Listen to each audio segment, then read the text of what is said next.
So yes, and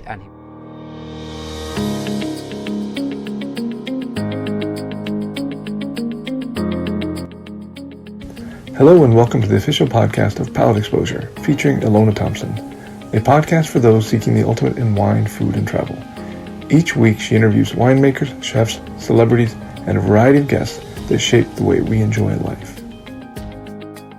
In this episode, Ilona sits down with Paul Michael of Peter Michael Winery. Who had been working before, I think, at Phelps here in California, but not for very long. And he joined us hardly speaking English. And improve the wine, don't change the style, and learn English. And but he's actually he's taken the whole portfolio to another level, in my opinion, making some of the most beautiful wines we've ever made. And that's been well recognized by the critics as well. And he's added, so one of the early things he did was add Au Paradis to the portfolio as well.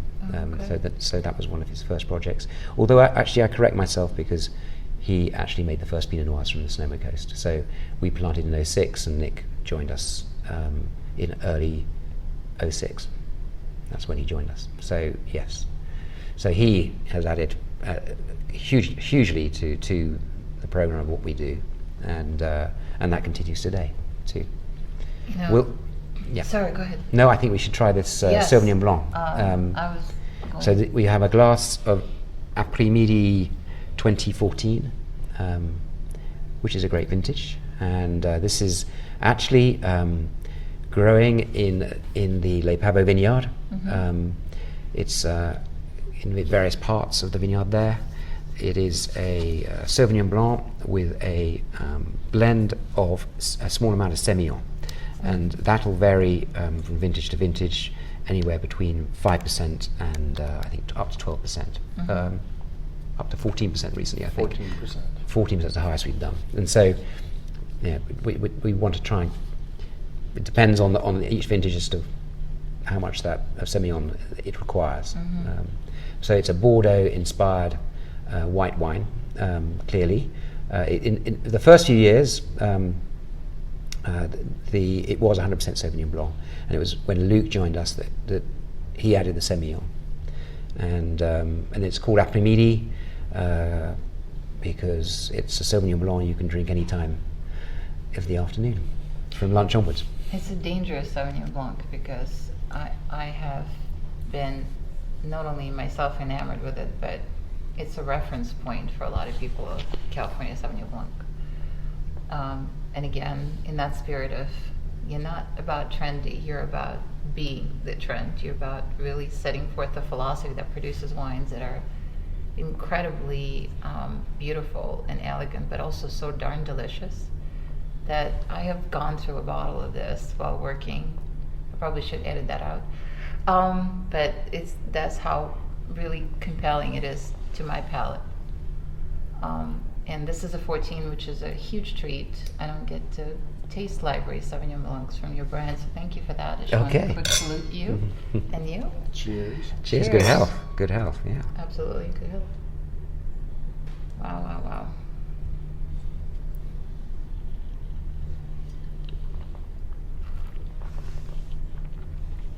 Again, savory. That word minerally that we debated for a while. Really beautiful lemon blossom, a lot of really subtle citrus and floral components. What I really love about this wine as well is the texture. It has this really silky mouthfeel. Yes. And the finish on all of your wines. But, Sauvignon Blanc, we talked about before the recording, is that sometimes it just doesn't get enough love. It becomes a stepchild in people's minds because it's not as important as some of the red and other white varieties. But you've made a Sauvignon Blanc with so much personality and character. Well, thank you.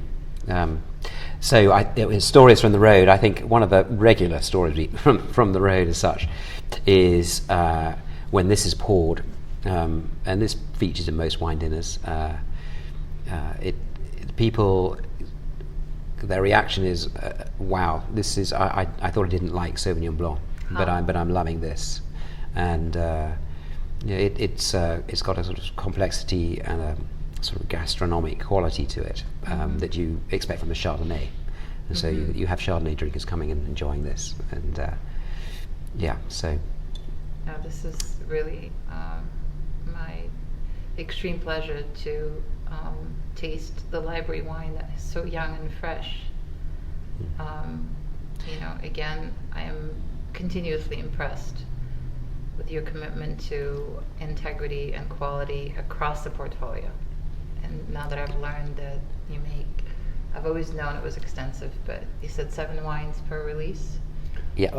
7 or 8 depends. 7 or 8. So that's quite a lot to manage, but they're all so incredibly different and have their own personality, their own storyline, and very worth getting to know. We make 15 different wines, don't we? Yeah. Exactly. Total. So this is I think the important thing about this is it's growing. You can make Sauvignon Blanc in many places, but this is growing in great terroir. It's perhaps because we're Brits and we love our Sauvignon Blanc, and a good stable diet of Baronel and La Doucette is what I remember, and which is Loire Valley, Sauvignon Blanc. But I think we wanted a Sauvignon Blanc in our portfolio, and normally where this is planted, you would plant for good economic reasons Cabernet Sauvignon or Merlot or Cabernet Franc, but we put a few acres aside and make this. We make about 2,000 cases of this wine. Right. That's still tiny. You mentioned you were in 15 countries, and that may be a better question for you, Peter. 15 wines. 15 wines, 15 and then wines. You have 15 different export markets that you work with. Is there any markets that specifically have fans of a varietal? Like some of them are more partial to Cabs, and some perhaps gravitate more towards Chardonnay.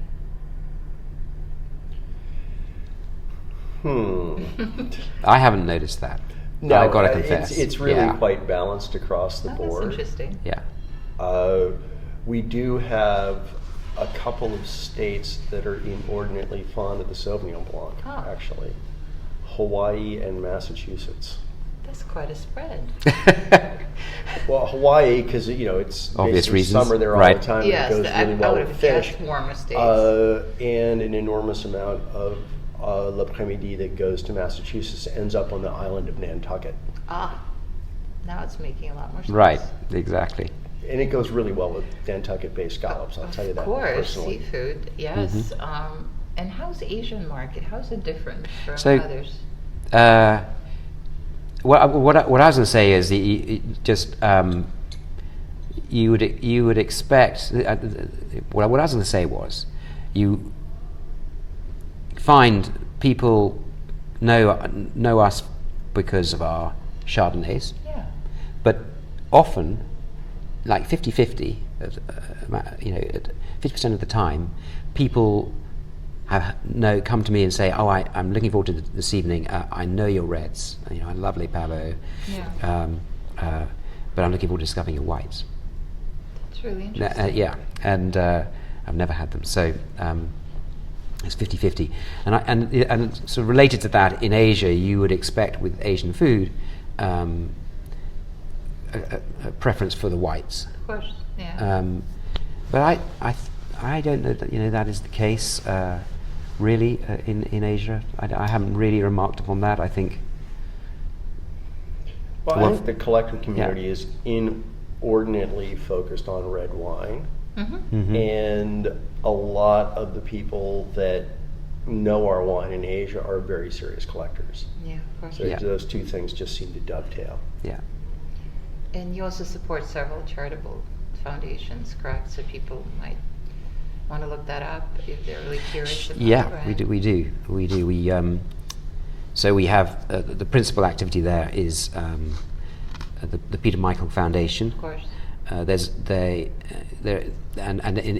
Europe we have the Pelican Foundation as well, which is we've been part of supporting. The Peter Michael Foundation is our own foundation, and it supports research into the detection and treatment of prostate cancer. Wow, And such a common and devastating problem. that's right, and really until quite recently been an underfunded, under-recognized cancer and cancer research requirement, and so we've been doing that for a number of 20 years probably in total, between our activities in the UK and the Peter Michael Foundation here, and so we will typically we will look for sort of the high risk, high reward opportunities and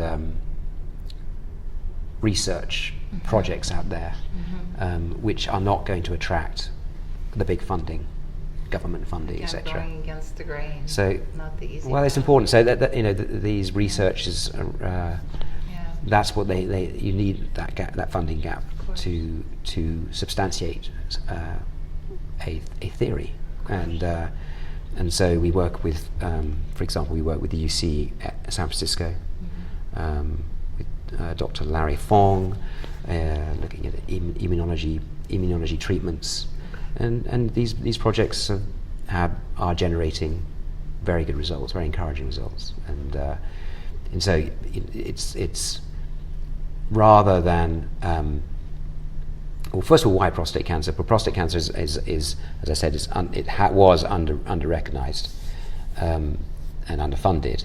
But it's also the advances you can make in prostate cancer. Such a complicated cancer. What you can learn there, you can then apply to other cancers as well. And so it's one of the more challenging parts of the body for many, many reasons. Yeah. Well, again, if you guys didn't feel good about drinking wines already, if you didn't have enough reasons, there's one more, because you're doing a lot of good. Thank you, and we do hold events up here at the winery for that, and around the US. So the Peter Michael Foundation has its separate website, and separate website, got it.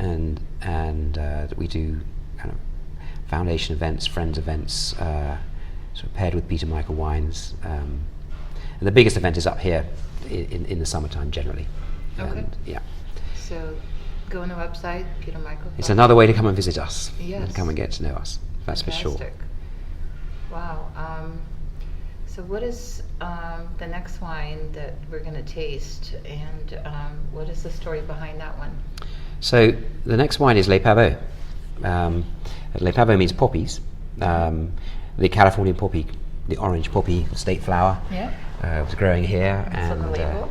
And it's on the label. And to my point on that, you can look across the room from a long way away, and you spot that red poppy, or it's a gold poppy on the whites. You're familiar with the brand. Instant recognition. That was really important. It's an understated label, very simple label in many ways, with the poppy, and that poppy, that's where it comes from. It's the Californian poppy that grows up here in the springtime, makes the vineyards look beautiful, and Le Pavo was that wine that really that my father had in his mind at the beginning, a claret from California, which is probably an oxymoron because it's California and you're not going to make a claret, but it's you are going to make you can make an elegant, again, elegant, balanced, classical Bordeaux blend, and that's what Le Pavo is. And so it's roughly 2/3 Cabernet Sauvignon, or roughly 65% Cabernet Sauvignon, and then Cabernet Franc and a little bit of Merlot on a typical year. And we've added Petit Verdot quite a long time ago. We've had Petit Verdot in this blend for many, many years. So it's a classical blend.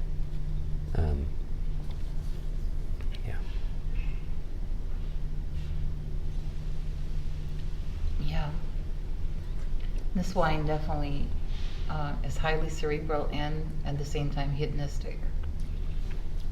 That's how it always landed on me in this particular vintage. That's 2015 we're trying, is no exception. It has remarkable stamina. As I'm talking, I'm sort of subconsciously counting the seconds in my head of the finish because it's quite long. But the wine I know 2015 for most was a rather short vintage, but rather concentrated one. Was that the case for you as well? Was the yield down in that vintage? 15 was a relatively small vintage. Okay. If I'm recalling correctly, bloom and sap were a little bit problematic, so that cut the crop size down to begin with. Mm-hmm. Yeah, and the produced wines for a lot of folks that are very good at what they do and make great wines, it was the vintage that was definitely a standout. Came on the heel of 14. That was also noted for quality, but 15 was, I think, for many producers, very, very short crop, but very notable. And this wine definitely deserves its own separate conversation. I think it deserves its own podcast. I have to have a conversation with it. Well, it's growing on the hillside here. The vineyard starts at about 800 feet and goes up to 1,200 feet. It's a 60-acre site, and so it's.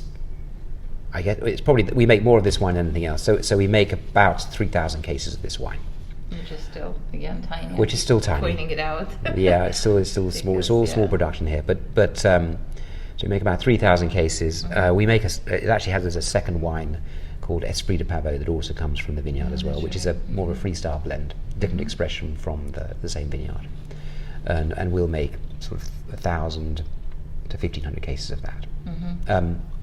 And so, but this is, you are looking in. It's protected by that ridge that we're on, and there's another ridge at the side. So it's protected. It's warmer than the Chardonnay vineyards up above, which are right next to here, but just higher. And you can look into Napa Valley, the north end of Napa Valley, from this vineyard, and yet we're here with Sonoma. So this is a Sonoma Cabernet blend. And it's mountain fruit, and so you've got some, you've got some, being mountain fruit, you've got a backbone of great acidity. You've got actually minerality in there again. It's a different kind of minerality, but it's there, and you've got some blueberry signature and gorgeous fruit. A garrigue, garrigue, sort of herbal notes in there as well, and those are the signatures of this wine year in, year out. Yeah, the fruit is absolutely remarkable, and like you pointed out, the acidity, the framework, it's so significant that, again, to reiterate, it's an event, so you can plan your life around it. Well worth it. I can't imagine what it would be like out of a large format down the road. Good. Very good. We've got a few of those sitting around. Those of you that collect large formats, I know that every time I ask a question, there's a different tack that people take as far as the explanation as to why the wine sells better. I'm not sure if you have a theory on that, but are you, as far as why large formats seem to sell better than the regular format? We'll go with what Nick Morley, our winemaker, says. Okay. Nick really relates it to the relationship between the oxygen permeating the cork and the volume of wine in the bottle. That bigger formats basically are less exposed to oxidation because there's just so much more volume in the bottle. Yeah, no, that makes sense. That's probably the most common response, and I'm glad that your winemaker feels that way. And it's a huge incentive to purchase large formats. It's certainly a great sharing opportunity, and impressing people that, hopefully you like. But even if you don't, you're going to make friends. I think this wine benefits from a few years in the bottle for sure. Yes, as well. And the structure is remarkable, and there's this tension, the energy that you can sense as you're tasting it. So there's almost this juxtaposition of really plush, big fruit that's voluminous without being weighty, and this energy and tension that's happening on your palate that I find quite remarkable. Yeah. Well, good. Thank you. I really hate to say goodbye to this wine. Trust me, it's not easy. I'm having separation anxiety already. But we have one more to taste. We do. Is, yeah, so we do. So you can come back to that. Good, In fact, really, these two wines should be drunk together and compare, because they are. So the next one is Au Paradis, and it's our Napa Oakville vineyard. And so to be able to taste these two wines together, you're tasting from the same stylistic approach, but two different regions of California, and albeit only 30 miles away, not very far, but probably less than that. But this is so. Au Paradis is the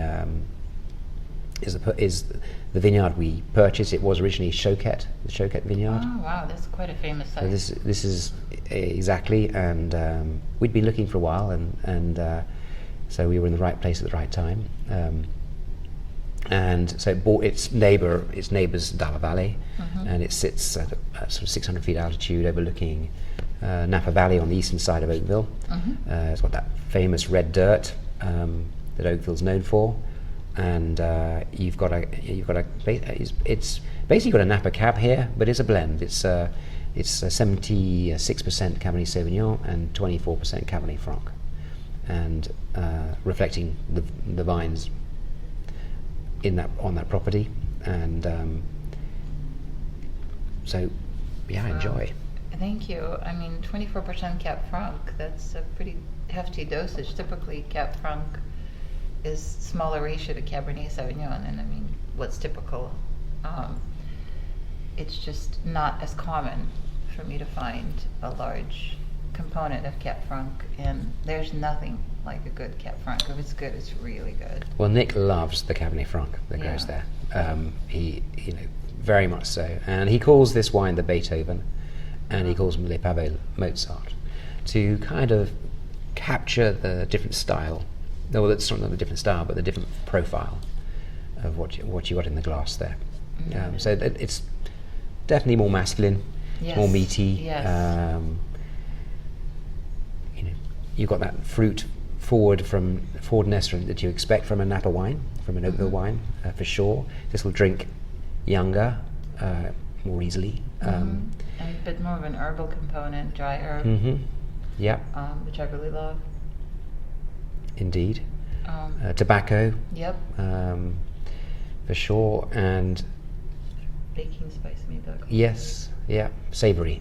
Very much savory. Sure. Savory profile there, and this again. This will. Nick says 20 to 30 years. This will go. Heartily agreed. Not that you have the patience, or at least I don't, to wait that long. So we purchased the vineyard in 2009. We thought we were ready to go, and so we thought our first vintage would be 2010, but it wasn't. We were caught out. You have to pay your dues to a new site, so we were caught out there and hadn't left enough cover, and there was a heat spike.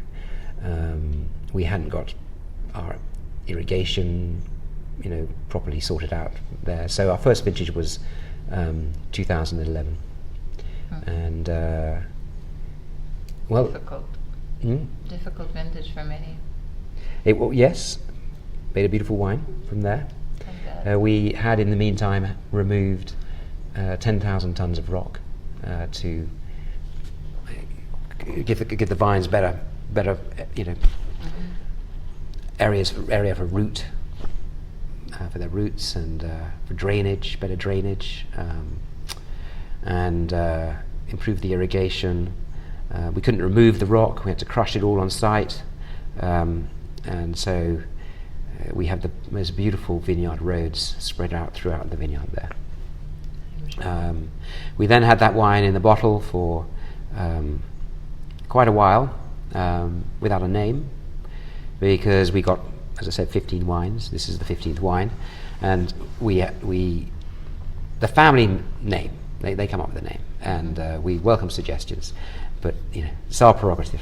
And but we couldn't agree on a name for this wine, and my father had ideas, and we had ideas, and and it's got to be an original name. It's got to be a story behind it. It's got to be pronounceable in English. And anyway, we were every year we go up in the vineyards here, in fact, and above the vineyards there's a sort of hill on the top of the property here, where we have our foundation events, and we go up there on the Perseid, which is the night of the 12th of August, and 2 a.m. you get the shooting stars peak.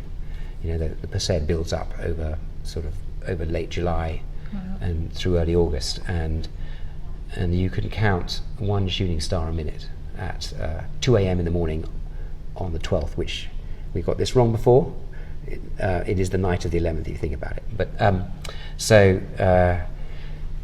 we go up there and we drink plenty of this wine, or these wines, I should say. Kids have those things you like to call s'mores, an American delicacy, and then you fall asleep, and you wake up after, you always do after a little bit too much good wine, and you wake up in the middle of the night and you can count these shooting stars and then slowly fall back to sleep. It's like counting sheep. So we did that, and when our youngest son was 5, he woke us up way too early in the morning, and it was broad daylight. Fog had come in, and he was looking out across the fog, across the clouds, at little islands, and he was floating on an island. And so he said, "Mum and Dad, wake up, we've woken up in heaven." And which is just a lovely little moment, you know, and a lot of cooing and all that, as you do. A few years go by, and we've got this wine in the bottle with no name, and the same event, you know, happens, and Emily wakes up and says, "Right, Paul, we were there with some French friends, and we said, Paul, we've just got to send a short list of names down to the winery. Let's write the short list of French names." And signed it off on her little iPhone, still in a sleeping bag. Paul, Emily, and the kids up in heaven. And then she asked her, "How do you say in heaven in French?" And the answer to that, as our French friends confirmed, was, and I knew this too, it's Au Paradis. Wow. And we looked at each other and said, that is a great name for a bottle of wine. So that's where the Au Paradis name comes from. Cool. In paradise or in heaven. And as we were saying earlier, we love people to come here and visit the property and visit this place, this little paradise that we have here. And it is never mind the wine, it's a beautiful property with the mountain backdrop and the creek running all the way through it, and a lot of wildlife. It's great to see, and I'm going to go see it. Wow. You know, for folks that know you from the press accolades and, you know, all the love that you've received over the years from official sources and the remarkable wines that you've crafted, I feel like you really lead with your heart first and foremost. Absolutely, yes. passion and heart, absolutely. We love this place, and I think it's we love the people here. It's one big family here. There's 50 people working here every day in one form or other, and we come here and we always get a fantastic welcome. And my father, it's his favourite place, I think. He comes and relaxes here. Sadly, my mother doesn't come here these days, but she used to love it too. And as I say, this has been part of my adult life throughout, and it's been part of my kids' life all through. And we'll keep working on that 100 by 100 plan. It is so very special, you know. Wines are important, and the sentiment and all the remarkable amount of work and intent and thought and expense that goes into it is important. But above all is really that human interaction. I've believed for many years that wine mimics human experience, and that's why there's such an intense emotional connection that people develop. And this is a showcase of that sentiment. As we tasted through the wines and learned from your stories, it became quite obvious that this is not just a long-term 100-year plan, but that's something that you live out every day with everything that you do, and it permeates your every thought and every act. And that to me is the most precious and valuable thing of all. And an important part of terroir is the other people, it's man. That's right, human terroir. Human terroir. What is your vision for the future for Peter Michael? What does that look like? More of what you're doing, or maybe some more plans? Yeah, well, we I think really the vision for the future has been for the foreseeable future, because that's as far as we can see, right? Yeah. And is keep it in our family hands. We're the guardians of what we're doing here and what's going on here, and then I think in the foreseeable future has really been sealed with the fact that we've purchased this vineyard behind us, up above us, and we're budding over, and it's a small expansion, but it's an important expansion, and makes all the difference to the availability of our wine. Do you have any thoughts? You've now observed the scene in Napa and conversely Sonoma and probably other wine countries as well, but mostly since we're here in Napa. What in your view has changed, or how have things evolved in Napa Valley? Do you have any philosophical thoughts as to the larger wine community of Napa? Gosh, that's a big question. I know, it's huge. Right? Isn't it? That's a huge question. And Napa and Sonoma you're talking about? Yeah, pretty much, like what's geographically relevant. Yeah. Press pause. Yep, no problem. Okay, so I think that firstly, I think the region's went through a trauma. Yes, very much so. Nearly 2 years ago, with the October fires, and of course since then there have been further events nearby as well. So I think that's this is this idyllic paradise. Who actually we could have introduced him. Oh, we can still do that. That's totally possible. Want to go and get him? Was that your vineyard manager? Yeah. Of course. He's kind of wandered in. Yeah, no, that's awesome. I love spontaneity. Yeah. You know, as you were talking about what a paradise Napa is, and are you recording? Yeah. Okay, we're recording. Okay. Yeah. So. Yeah. So. So let me carry on. So I think this is an idyllic paradise. People see it as an idyllic paradise, and it is. It's just the most beautiful, unspoilt area, and we've always described it as a kind of an oasis. Even in California, I mean, California is a wonderful state, but even within California, it's an oasis, and the fires that came through recently kind of unsettled that and made everybody realize, gosh, the forces of nature can change everything overnight, and they've changed a lot of people's, I guess, psychological makeup living around here, and that all comes down to a support. So we and many other wineries recognize the importance to support communities that have been affected by that, and continue to do that as well, and then we know what we'll get on to climate change in a minute, but we've just had a spontaneous new arrival. I'm very excited interruption. Welcome interruption. Hi, Harv. How are you? Good to see you, sir. Harv is Hi, nice to meet you. Very nice to meet you. I understand you've been here quite a while. I heard 28 years. Is that accurate? 28 years, if you don't have back memory. 28 years, Harv, exactly. 28 years. I started basically with the family. Back in 91. Wow. And we were farming 60 acres, or? In that time, 14 to 16 acres in old Cabernet varietal. Did you say 14 to 16?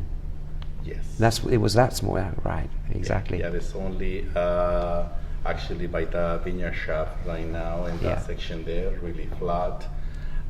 There's half the bell coat basically open the lawn there in basically Le Pavo, but actual vines in the ground is only 16 acres. Yeah.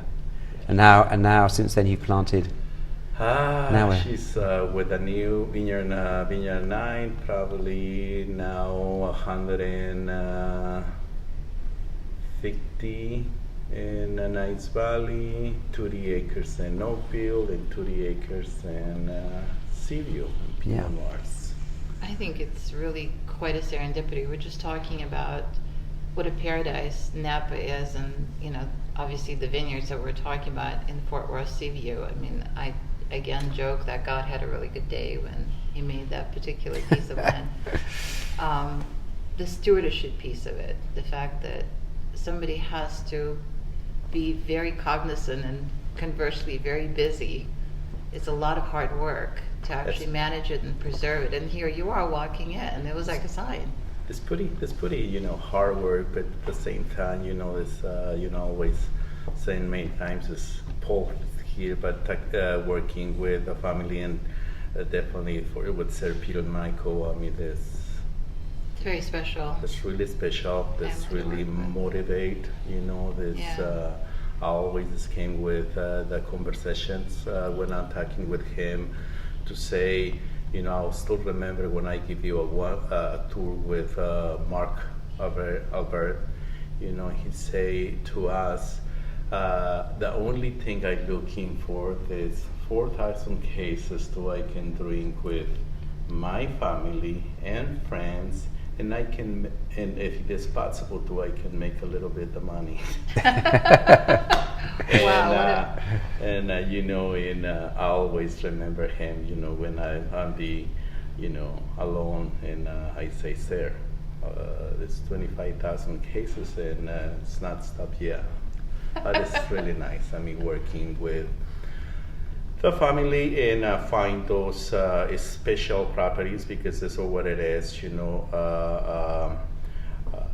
Nice Valley. I mean, Nice Valley, in the background to Salina Mountain. I mean, now how this looks, first the Cabernets, and after that the Chardonnays. I mean, and growing basically 3 different varietals in the same property with, of course, there's different elevations and nice and Chardonnays. Absolutely. No, that there's so much variety, and I'm sure every day is a challenge. Every day is a challenge, yes. I mean, but there's always welcome. But you look happy, and I know how much you're valued. We've talked extensively about the people factor, the human terroir, people that make all of this possible. And I just want to thank you so much for your hard work. I've been the lucky recipient of tasting the delicious wines that were put together, originating from your hard work. Well, it's enjoyable to work with it. Thank you. Thanks, Harv. Okay, thanks. See you later. Thank you. So I was getting on to climate change, and I'm not a climatologist or an expert in any sense, but obviously everybody's, especially this year, it seems, have become far, far more aware on a worldwide basis, and accepting generally.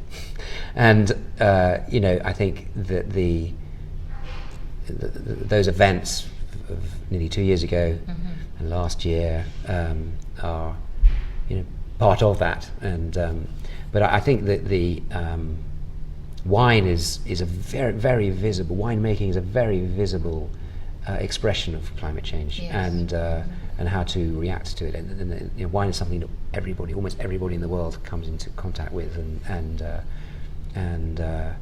if the character of wine changes, that'll make it very, very visible. And so the wine industry as a whole, and Napa and Sonoma are part of that, are and need to be cognizant of that. And we're a very visible part of that whole event. really. Well, thank you very much for your generous hospitality, and certainly for being such a remarkable steward as a brand of the land that you treat with such care and thoughtfulness, and of course for your philanthropy, and for really being a beacon in many ways and a reference point for what good things, pleasurable things, intellectual things, stimulating and spiritual and inspiring things are all about. Thank you, Ilona. Thank you. It's been a pleasure. Thanks again for tuning in to the official podcast of Palate Exposure featuring Ilona Thompson. We'll see you again next week.